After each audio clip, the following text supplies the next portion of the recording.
اعوذ باللہ من الشیطان الرجیم بسم اللہ الرحمن الرحیم ولن ترضى عنك اليهود ولا النصارى حتى تتبع ملتهم قل إن هدى الله هو الهدى ولئن اتبعت أهواءهم بعد الذي جاءك من العلم ما لك من الله من ولي ولا نصير الذين آتيناهم الكتاب يتلونه حق تلاوته أولئك يؤمنون به ومن يكفر به فأولئك هم الخاسرون يا بني إسرائيل اذكروا نعمتي التي أنعمت عليكم وأني فضلتكم على العالمين واتقوا يوما لا تجزي نفس عن نفس شيئا ولا يقبل منها عدل ولا تنفعها شفاعة ولا هم ينصرون۔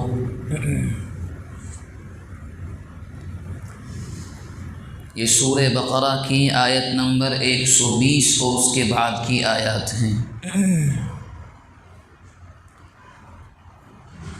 آج کی جو آیتیں ہیں وہ دراصل جہاں سے قرآن مجید نے بنی اسرائیل کا ذکر شروع کیا تھا وہیں پر آج تقریباً انہی الفاظ کے ساتھ قرآن مجید میں اللہ تبارک و تعالی بنی اسرائیل کے ذکر کو ختم کر رہے ہیں۔ شاید آپ کو یاد ہوگا کہ قرآن مجید نے سورہ بقرہ میں بنی اسرائیل کا جو ذکر شروع کیا تھا اس کے الفاظ تھے یا بنی اسرائیل اذکروا نعمتی التی انعمت علیکم، اور وہاں سے سلسلہ شروع ہوا ہے جو تقریباً 10 رکوعات پر مشتمل ہے۔ شروع کے 4 رکوع میں تمام جماعتوں کو قرآن مجید نے مخاطب بنایا، عیسائی، یہودی، مسلمان اور مشرکین، کافر۔ اس کے بعد خاص طور سے ایک لمبا سلسلہ چلا بنی اسرائیل سے بات چیت کا، اور ان کو یہ بتلایا گیا کہ تمہارے اعمال، تمہارے کارنامے ہماری نعمتوں کے بدلے میں کیا تھے، تم نے کیا کیا۔ آج اس چیپٹر کا خاتمہ ہے۔ آئندہ ہفتے ایک نیا سلسلہ قرآن مجید کی آئندہ آنے والی آیات میں شروع ہوگا جو حضرت ابراہیم علیہ السلام اور حضرت اسماعیل کا تذکرہ ہے، کعبۃ اللہ کی تعمیر کا تذکرہ ہے، ان کی آزمائشوں کا تذکرہ ہے۔ بہرحال اب جب بات اختتام کو پہنچ رہی ہے تو اللہ تبارک و تعالی اللہ کے نبی سے فرما رہے ہیں۔ شاید آپ کو یاد ہو گزشتہ درس میں یہ بات ہمارے سامنے آئی تھی کہ اللہ کے نبی کے ذہن میں تھوڑی سی مایوسی رہتی تھی۔ کس بنیاد پر؟ کیونکہ آپ کے ذہن میں یہ امید رہتی تھی کاش یہ بھی ایمان لے آئیں، یہ بھی جہنم سے بچ جائیں۔ اب وہ ماننے کے لیے تیار نہیں رہتے تھے، تو اللہ کے نبی سے یوں فرمایا گیا وَلَا تُسْأَلُ عَنْ أَصْحَابِ الْجَحِيمِ، آپ دعوت دے رہے ہیں، آپ ان کو سیدھے راستے کی جانب بلا رہے ہیں، اب یہ نہیں آ رہے تو آپ سے ان کے بارے میں سوال نہیں ہوگا، جہنمیوں کے بارے میں آپ سے کوئی سوال نہیں ہوگا۔ اب اسی جانب قرآن اشارہ کر رہا ہے اللہ کے نبی سے، کیا وَلَن تَرْضَىٰ عَنْكَ الْيَهُودُ وَلَا النَّصَارَىٰ حَتَّىٰ تَتَّبِعَ مِلَّتَهُمْ، کہ یہ بات یاد رکھیں اللہ کے نبی، یہودی ہوں یا عیسائی، یہ آپ سے راضی ہو ہی نہیں سکتے۔ سختی کے ساتھ قرآن کہہ رہا ہے کہ یہ ناممکن ہے یہ لوگ آپ سے راضی ہو جائیں، آپ کی تعریف کرنے لگیں، آپ کے ساتھ آ جائیں، یہ نہیں ہو سکتا۔ کیوں؟ کب تک؟ حتیٰ تتبع ملتہم، جب تک آپ ان کے مذہب کو فالو نہ کرنے لگیں۔ یہ کس سے کہا گیا؟ اللہ کے نبی سے۔ کس بنیاد پر؟ کوئی نعوذ باللہ اللہ کے نبی نے ان کے مذہب کو مان نہیں لیا تھا، بس اللہ کے نبی کا یہ رہتا تھا کہ جب تک احکامات نہیں آئے تھے مباح اعمال میں، مباح کاموں میں ان کی موافقت کر لیتے تھے تاکہ وہ ایمان لے آئیں اور ان کے دل میں یہ خیال آئے کہ اللہ کے نبی ہمارا لحاظ کر رہے ہیں۔ تو قرآن مجید اس کو صاف کر رہا ہے کہ محمد آپ کچھ بھی کر لیں، جب تک آپ ان کے مذہب کو نہیں مانیں گے یہ آپ سے راضی ہونے والے نہیں ہیں۔ اور آپ اس آیت کو موجودہ معاشرے میں فٹ کر لیں، موجودہ دنیا میں فٹ کر لیں، آپ سے وہ راضی ہو ہی نہیں سکتے۔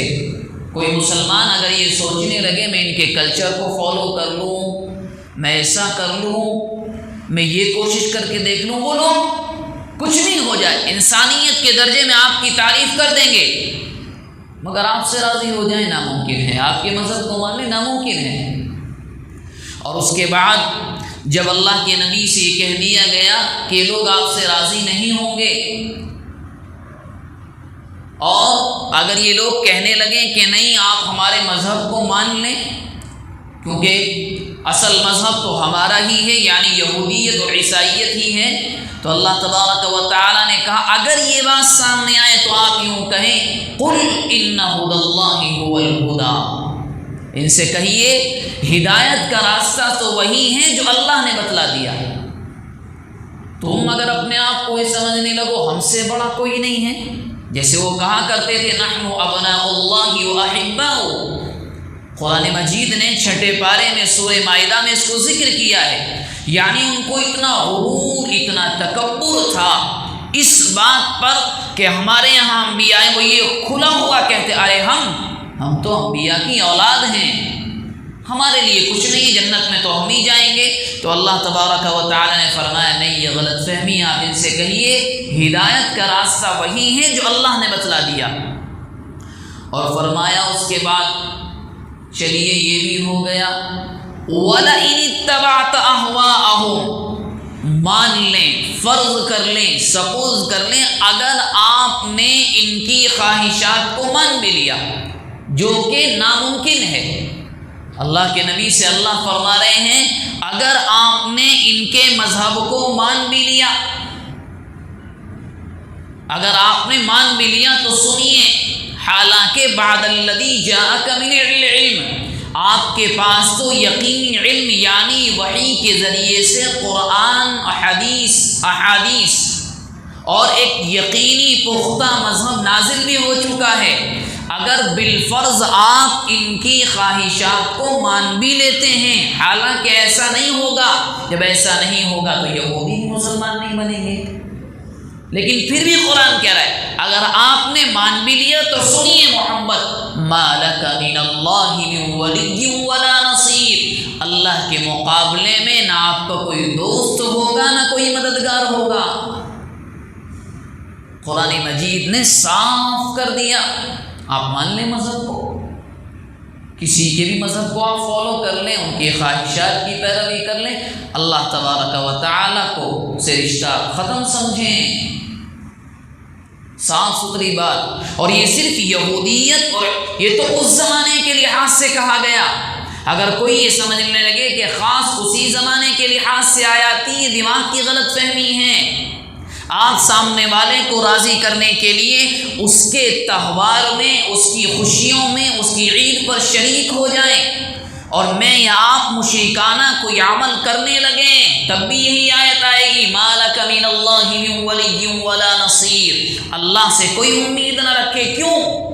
آپ نے دوسرے کے دلوں کو خوش کرنے کے لیے ان کی خواہشات کی پیروی کی، اور آپ کے دل میں یہ تھا کہ یہ راضی ہو جائیں گے، ذرا ملک میں جمہوریت چل جائے گی، ذرا ہم بھی کسی مورتی پر جا کر کے مالا جپ دیں گے یا چڑھا دیں گے، چڑھاوا چڑھا دیں گے تو ذرا ووٹ زیادہ مل جائیں گے، اور آپ اس کو جتنا لمبا لے کر جائیں، ہولی کا یا دیوالی کا یا کسی بھی غیر مسلم برادران کے کسی بھی تہوار کا موقع ہے، کوئی یہ سمجھنے لگے کہ نہیں میں اس کو کرسمس کی مبارکباد دے دوں گا تو ذرا قریب ہو جائیں گے، میرا کام ہو جائے گا، فلاں اور فلاں فلاں تہوار آیا تو قرآن کہہ رہا ہے وَلَئِنِ اتَّبَعْتَ أَهْوَاءَهُمْ بَعْدَ الَّذِي جَاءَكَ مِنَ الْعِلْمِ، تمہارے پاس قرآن اور حدیث کا صاف واضح حکم ہے، اس میں کوئی شک نہیں ہے۔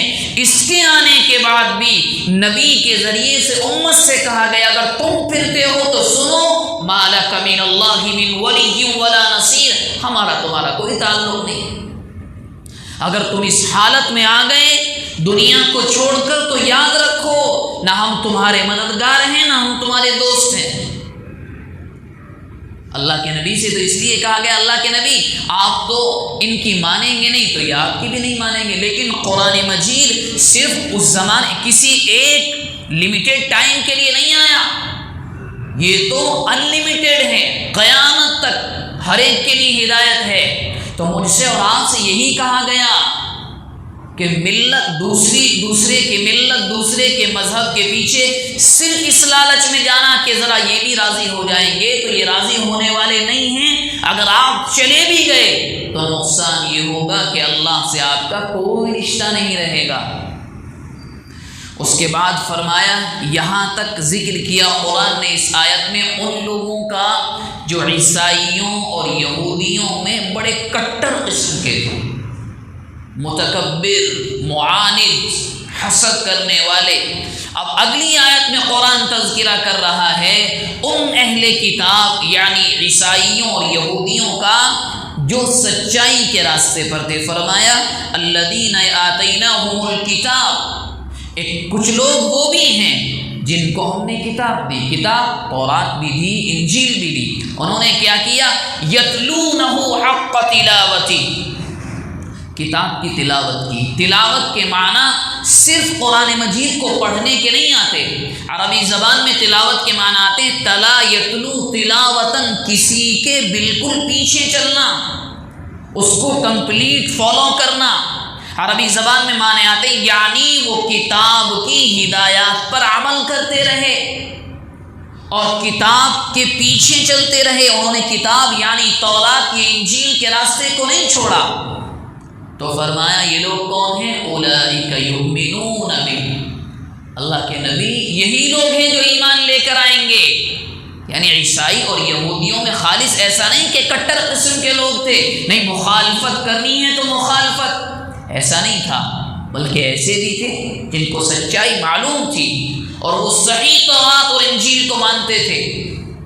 قرآن کہہ رہا ہے نہیں یہ لوگ ایمان لے کر آئیں گے، اور وَمَن يَكْفُرْ بِهِ، جنہوں نے انکار کر دیا، فَأُولَئِكَ هُمُ الْخَاسِرُونَ، ہمارا کیا لیں گے، نقصان خود کا اپنا ہے۔ بس یہاں قرآن مجید نے بنی اسرائیل کے ان تمام اعمال کو ذکر کر دیا۔ اب رکوع نمبر 15 کی پہلی 2 آیتوں میں وہی 2 آیتیں دوبارہ آ گئی ہیں، ریپیٹ ہوئی ہیں جو پہلے 5 اور 4 رکوع میں آئی ہیں، کیونکہ مضمون ختم ہو رہا ہے۔ دنیا میں کوئی بھی کتاب ہو، کسی کتاب کا چیپٹر ہو تو ہیڈنگ سے شروع ہوتا ہے مسئلہ، اس کے بعد تفصیلات آتی ہیں، لیکن آخر میں لکھنے والا، کتاب کا لکھنے والا آخر میں جب بات ختم کرتا ہے تو کوشش یہ ہوتی ہے تاکہ دوبارہ مختصر سے پوری چیز سمجھ میں آ جائے۔ قرآن نے بھی وہی طرز اختیار کیا اور فرمایا یا بنی اسرائیل اذکروا، اے بنی اسرائیل یاد کرو کس کو؟ نعمتی التی انعمت علیکم، ہماری ان نعمتوں کو جو ہم نے تم پر برسائی ہیں، وَأَنِّي فَضَّلْتُكُمْ عَلَى الْعَالَمِينَ، اور ہم نے تو تمہیں اتنا افضل بنا، اتنی فضیلت دی تھی کہ تم تمام جہان میں سب سے افضل تھے۔ وَاتَّقُوا يَوْمًا لَا تَجْزِي، اور پھر بنی اسرائیل کو یاد دلایا اگر تمہارا راستہ ٹھیک نہیں ہوا تو یاد رکھو کل قیامت کے دن، اس دن سے ڈرو، لا تجزی نفس عن نفس شیئا، کہ جس دن کوئی جان کسی جان کے کام نہیں آئے گی، یعنی کوئی نفس، کوئی مرد، کوئی عورت، ایک انسان دوسرے انسان کے اس دن کام نہیں آئے گا۔ اگر بات یہ کہے گا کہ بیٹے کو میری طرف سے جہنم میں ڈال دو، اعلان ہوگا نہیں، یہاں تو سب کا اپنا اپنا حساب و کتاب ہے۔ سب کا اپنا اپنا دفتر ہے، کسی سے کوئی مطلب نہیں۔ وَمَن يَعْمَلْ مِثْقَالَ ذَرَّةٍ خَيْرًا يَرَهُ، تم ایک سبحان اللہ کہہ کر اخلاص کے ساتھ آئے ہو تو اس کا بھی ثواب ملے گا۔ وَمَن يَعْمَلْ مِثْقَالَ ذَرَّةٍ شَرًّا يَرَهُ، ذرہ برابر برائی بھی کی ہے، کسی منہ بے بولتے جانور تک کو تم نے مارا ہے تو اس کا بھی حساب و کتاب دینا ہوگا۔ تو بنی اسرائیل سے کہا گیا اللہ کے بندو ڈرو اس دن سے جس دن کوئی کسی کے کام نہیں آئے گا۔ وَلَا يُقْبَلُ مِنْهَا عَدْلٌ، نہ کوئی بدلہ چلے گا اس دن۔ کبھی تم سوچتے ہو ہم تو مالدار ہیں، ہم پیسے دے کر چھوٹ جائیں گے، نہ، وہ دنیا کی عدالت نہیں ہے، وہاں کچھ نہیں چلتا۔ وَلَا تَنفَعُهَا شَفَاعَةٌ، کوئی سفارش نہیں چلے گی وہاں۔ اب آپ یہ کہیں گے سفارش تو اللہ کے نبی، چلے گی سفارش کس کی؟ جس کو اللہ کی جانب سے اجازت ملے گی۔ اللہ کے نبی بھی کل قیامت کے دن سفارش کریں گے، لیکن کب؟ جب اللہ کے نبی سجدے میں اپنے سر کو ڈال دیں گے تو آواز آئے گی محمد آپ جس کی چاہیں سفارش کریں، آپ کو بھی اجازت ملے گی۔ وہاں بغیر رب العالمین کی اجازت کے کوئی کسی کی سفارش بھی نہیں کر سکے گا اس دن۔ تو ان سے کہا گیا وَلَا هُمْ يُنصَرُونَ، کوئی مدد نہیں آئے گی۔ یہاں پر آ کر یعنی تقریباً 123 آیتیں ہو گئی ہیں۔ بنی اسرائیل کے جتنے کارنامے تھے ان کا تذکرہ تقریباً تمام ہوا۔ اب اگلے ہفتے سے جو آیتیں ہمارے سامنے آئیں گی ان میں تذکرہ ہے حضرت ابراہیم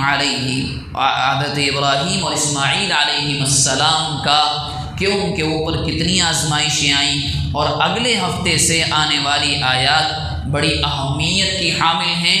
بہت سی ایسی چیزیں شاید آپ کے سامنے اگلے ہفتے سے آئیں گی جو شاید آپ نے پہلے کبھی نہ سنی ہوں، کیونکہ قرآن مجید کی آیات کا مسئلہ یہ ہے، یہ ایک سمندر ہے، غوطہ آپ جتنا گہرا لگائیں گے موتی آپ کو اتنے شاندار ملیں گے۔ اگلے ہفتے کی جو آیات ہیں اس میں بہت سی چیزیں، کیسے حضرت ابراہیم علیہ السلام کے اوپر آزمائشیں آئیں، اور سوال بھی اٹھتا ہے کہ اللہ جب جانتا ہے میرا بندہ کیسا ہے تو اللہ نے کیوں آزمایا؟ آزمانے کے بعد جو انعام ملا اس کی حیثیت کیا ہے، اور وہ آزمائشیں کیا کیا تھیں، وہ امتحانات کیسے کیسے تھے؟ یہ تفصیلات انشاءاللہ آئندہ ہفتے آئیں گی۔ دعا فرمائیں اللہ تبارک و تعالی جو چیزیں اور جو احکامات ان آیتوں میں ہمارے سامنے آئے ان پر عمل کرنے کی توفیق مرحمت فرمائے۔